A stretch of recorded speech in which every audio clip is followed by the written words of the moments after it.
So I think I figured out what black holes really are. And I'm not even joking. You're going to want to stick around for this one.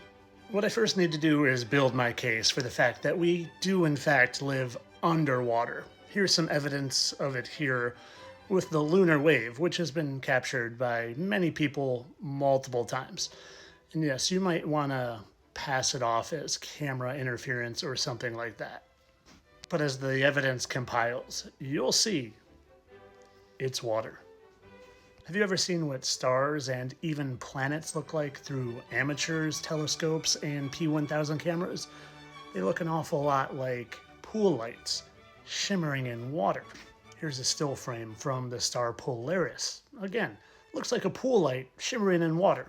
Here's the dog star Sirius. Again, a pool star shimmering in water. Not to mention what the oldest history book in the world says. And God said, let there be a firmament in the middle of the waters and let it divide the waters from the waters. You know, the firmament, the thing that separates the waters above from the waters below, which they love to tell us about in cartoons and movies. Here's a dome underwater in SpongeBob.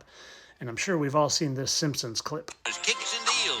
It's a long fly ball going back. And the ball shatters the sky, bringing the ocean itself down into the stadium. Oh, Simpson just broke this dream's reality wide open. So that being said, like I said in the beginning, we live under water. Talks about it in the Bible. There's many evidences of that.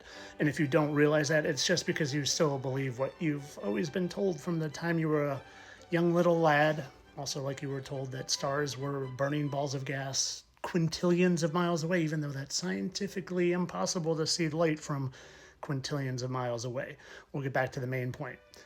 There's water above us. And even ancient Babylonian cultures knew this. Babylonian legend of creation. Tiamat was a huge dragon that was vanquished and her body was cut in two. Half of it was used to make the firmament to part the waters above. And now back to black holes. I was just sitting poolside the other day doing some research, not at all thinking about black holes. And then I noticed something. I noticed a little bit of a funnel starting to appear in the top of the pool surface.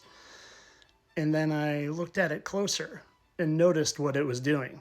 Noticed especially what it was doing to light.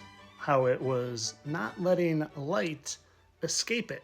In fact, absorbing the light where it appeared there wasn't any. It made me think about the nonsensical story they tell us about black holes and how they're so strong in gravity that nothing can escape them, not even light.